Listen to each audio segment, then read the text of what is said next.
parce que c'est d'abord un droit et c'est surtout un devoir que de prendre en considération tous les sujets, en tout cas dans la mesure du possible, qui définissent les orientations de la nation qui nous a vu naître, qui nous a formés, dans laquelle nous sommes en train d'évoluer. Donc je me sens concernée par la politique parce que il y a un aspect qui est là, que nous sommes en train de négliger, c'est que la politique, au-delà de la définition folklorique que nous sommes en train de lui donner, c'est-à-dire on pense que la politique c'est uniquement les périodes électorales ou bien c'est uniquement la mobilisation de la masse pour les candidats. Donc il faut qu'on sorte de cette définition folklorique et que nous soyons plutôt des acteurs qui pensent plutôt, qui agissent, qui réfléchissent et que nous soyons plutôt des acteurs conscients du fait que la politique, c'est un terrain très vaste qui engage la destinée de la nation à chaque tournure. Et c'est très important parce que il faut que nous sortions de cette définition. Il y a un autre aspect.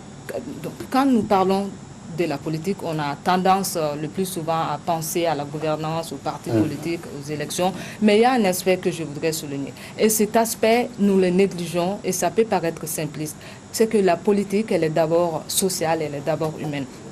Vous savez, nous sommes une très grande nation et nous venons de loin. Nous avons pensé la politique avant les plus grandes institutions de ce monde, avant les plus grandes constitutions de ce monde, à travers la Charte du Mandé. Et dans la Charte du Mandé, il est clairement indiqué d'impliquer les jeunes et les femmes dans la vie politique.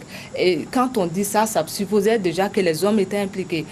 Mais ce qui est pertinent, c'est le fait d'avoir précisé d'impliquer les jeunes et les femmes dans la vie politique. Ça a tout son sens et ça veut beaucoup dire. Ça veut dire que une nation, ça se construit avec l'implication et les avis de tous. C'est très important. Si à cette époque-là, nos grands-parents, et quand je dis époque, ça veut dire beaucoup de choses. Ça veut dire il n'y avait pas l'école du blanc à ce moment, il n'était pas question des partis politiques, il n'était pas question des sciences politiques, il n'était pas question des infrastructures dont nous bénéficions aujourd'hui. Et si à cette époque-là, nos grands-parents ont jugé nécessaire d'impliquer les jeunes et les femmes dans la vie politique, c'est pour dire que la politique, elle est avant tout sociale, elle est humaine, c'est un droit que nous avons tous et c'est très important parce que le retrait imposé ou même le retrait volontaire d'un groupe social de la vie politique, ça ne fera que réduire la main-d'œuvre en tant que telle dans son sens réel, mais ça fera également réduire la main-d'œuvre en termes d'idées et en termes de pensée pour construire la nation que nous voulons. D'accord. Alors, selon la charte du Mandé que vous évoquez, alors les femmes, les jeunes précisément, et qu'ils soient nombreux ou pas, on a quand même vu quelques jeunes ces derniers temps, alors qui ont occupé de très hautes fonctions. Alors, quel regard portez-vous sur le bilan de ces jeunes-là qui ont eu cette chance-là?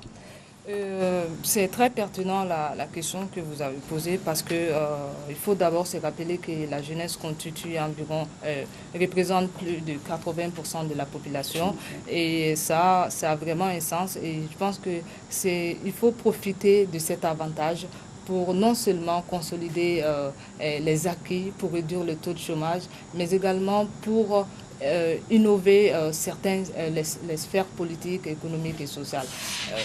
Les jeunes ont du talent. C'est vrai qu'il y a certains qui ont occupé des hautes fonctions et malheureusement nous sommes une minorité par rapport à cela parce que quand on regarde aujourd'hui l'environnement au Mali, c'est que nous voyons beaucoup de jeunes qui créent, qui innovent, qui entreprennent malgré les défis auxquels ils sont confrontés. Mais malheureusement ces jeunes-là sont une minorité au devant de la scène. Et il y a un autre aspect qui est là, c'est que nous avons une autre tranche de la jeunesse qui, parce qu'un parent est bien placé, accède facilement à un poste de responsabilité stratégique. C'est-à-dire, même s'il n'a pas l'expérience, même s'il n'a pas les compétences nécessaires, ces jeunes-là sont placés dans des autres fonctions qui vraiment qu'ils ne méritent pas. Sont bien supérieurs à leur capacité. Donc c'est ça. Donc c'est un problème parce que ces jeunes-là, à mon avis, sont à l'image de ces vieux vautours qui ont capturé l'avenir de la jeunesse. Ils sont à leur image parce qu'ils sont vides de vision collective, mais remplie de vision personnelle. Et donc ces jeunes-là contribuent à assassiner les autres jeunes et à anéantir les autres jeunes. Madame Diarra, alors et vous, qu'est-ce que vous attendez de cette jeunesse lors des élections à venir surtout? Ce que j'attends de cette jeunesse, c'est que nous nous arrêtons un instant et que nous réfléchissons sur ce Mali-là, sur ce Mali qui est le même Mali, avec les mêmes crises, avec les mêmes coups d'État, avec le même circuit, les mêmes lenteurs, les mêmes erreurs, et qu'à un moment donné, il faut s'arrêter. Parce que c'est nous qui sommes les acteurs principaux, nous sommes les acteurs sur lesquels on se base le plus pour passer les campagnes électorales. Et c'est très important parce que nous sommes la tranche qui élit, si je peux dire, les dirigeants de ces pays. Et il faut qu'on arrête à un moment donné et qu'on sorte de ces processus de victimisation de la jeunesse. La jeunesse est coupable de la situation actuelle de notre pays. Je suis désolée de le dire en tant que jeune et c'est déplorable que ce soit moi, jeune, qui dis cela. Nous sommes peut-être victimes d'un système, mais nous sommes coupables de la situation actuelle. Parce qu'il suffit tout simplement que les formations politiques, on est un des pays d'Afrique qui compte le plus de formations politiques, il suffit tout simplement que ces formations politiques nous proposent quelque chose et on est tout de suite tenté par l'argent. Nous, les jeunes aujourd'hui, on se lance trop tôt dans la politique sans avoir une certaine maîtrise, sans avoir une certaine formation derrière. Ce qui fait que quand on se lance dans la politique, les seuls objectifs que nous avons aujourd'hui, c'est la soif de l'argent, c'est la soif du pouvoir, c'est la soif des postes de responsabilité. Et ce qui fait que nous sommes facilement manipulés par les grandes formations politiques qui arrivent à nous imposer la stratégie du diviser pour mieux régner. Et cette jeunesse instrumentalisée et cobaïsée par les formations politiques est vraiment consciente de son instrumentalisation et n'hésite pas à faire un bras de fer contre l'autre partie de la jeunesse qui est travailleur, qui est honnête, qui est sincère et qui cherche son pain à la sueur de son front. Et c'est assez déplorable que nous soyons toujours là parce que nous sommes les principaux victimes de ce qui nous arrive.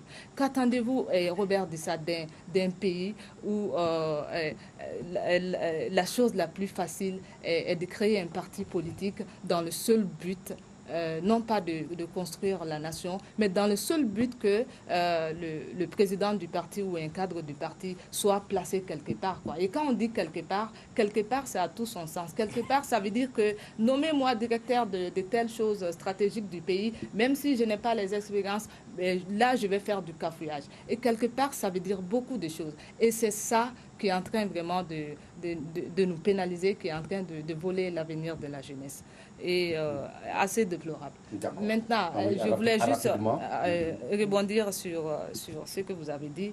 Messaoud a touché des aspects qui sont très importants, également Abba. Ce qui handicape cette jeunesse, c'est la jeunesse elle-même, en quelque sorte.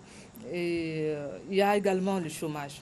Il faut le dire. Parce que ce chômage-là nous conduit à la migration. Ce chômage-là nous conduit à passer la journée à prendre du thé. Ce chômage-là nous a conduit à la situation actuelle de notre pays, le terrorisme. C'est-à-dire nos jeunes sont instrumentalisés par des groupes terroristes qui leur proposent les moyens de vivre. Merci. Et il faut... Voilà, la radicalisation. Et souvent, c'est justifié en quelque sorte.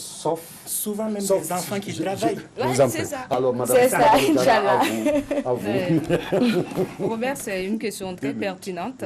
Mais d'abord, il faut se poser la question...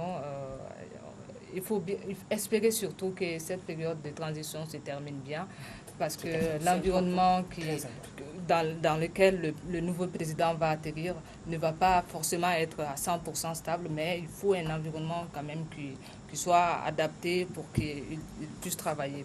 Alors donc, pour définir le profil du nouveau président, il faut d'abord tenir compte du contexte du pays, de la situation actuelle que nous sommes en train de travailler. C'est ça qui détermine le profil du nouveau président. À mon avis, on n'a besoin que d'une seule chose, On n'a pas besoin de grand-chose encore. Hein. On a tout tenté. On n'a pas besoin de grand-chose. On a besoin que d'une seule chose, et ça ne coûte pas un franc, c'est le patriotisme. On a besoin enfin d'un président patriote qui est capable de verser son sang pour ces pays, qui est capable d'abandonner son siège pour ces pays. Le patriotisme aussi ne suffit pas. On a besoin d'un président qui est conscient de la situation actuelle du pays. C'est-à-dire, dès qu'il va déposer sa candidature, qu'il sache qu'il va atterrir dans un pays qui est bouleversé sur tous les plans. Et qu'ensuite, qu'on ne vienne pas nous dire que, après 5 ans d'exercice, que je n'ai pas pu faire ça parce que la crise, parce que... Non, on ne veut plus de président qui nous sortent encore des arguments comme ça. Il manque 2 choses pour que... et à mon avis, ces 2 choses-là suffisent. Rapidement. Voilà, ça suffit pour que vraiment nous sortons de ce problème. On a besoin d'un président intègre, courageux et rigoureux, qui est capable vraiment de lutter contre la corruption. C'est parce que c'est la corruption qui caractérise l'actuel Mali maintenant. Maintenant, il y a un autre aspect la dernière chose, oui. C'est que c'est peut-être ironique, mais on a besoin d'un président qui empruntera la même route que les 20 millions de Maliens que nous sommes, qui ira se faire soigner à Gabriel Touré. On a besoin d'un président, comme Mme Bokoum l'a dit, derrière lequel il n'y a pas une famille inexpérimentée qui gère la vie de plus de 20 millions de Maliens et d'un territoire qui s'étend sur plus de 1 200 000 kilomètres. Donc c'est très important que... D'accord. Ah non.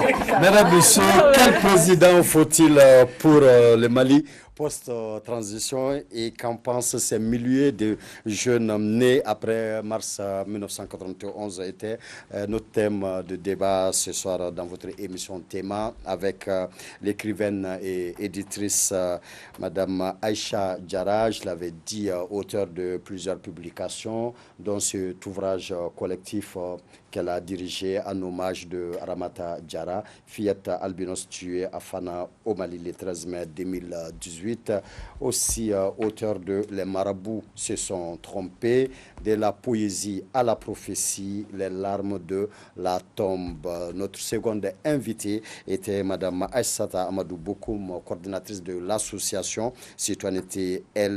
Monsieur Moussa Diré était notre troisième invité, président de l'ONC, Organisation Nouvelle Chance. Et enfin, nous étions avec Monsieur Messaoud Ouldo Braïka, président de l'Assemblée nationale convergente des jeunes du Mali. Mesdames, Messieurs, pour eux, le président du Mali, qu'il soit jeune, qu'il soit homme ou qu'il soit femme, ce président doit connaître le Mali. Ce président doit être intelligent, patriote, intègre. Ce président doit pouvoir relancer le Mali dans tous ses compartiments. Mais avant, 2 choses. Il faut qu'on s'inquiète d'abord de comment la transition dans laquelle nous sommes va se terminer. Et il faut qu'on se pose aussi la question dans quel état le futur président du Mali va hériter de la présidence du Mali. Ont-ils raison? Ont-ils tort? En tout cas, voilà ce qu'ils pensent, ce qu'ils vous proposent. Alors vous qui connaissez d'autres jeunes, vous les voyez en longueur de journée, ne les minimisez pas. Ils sont majoritaires au Mali, qu'on le veuille ou non, c'est des faits. Alors ces jeunes-là, ce sont ces nombreux jeunes, ces millions de jeunes qu'il faut aujourd'hui écouter. Portez-vous bien, madame, monsieur, passez un excellent week-end. Au revoir.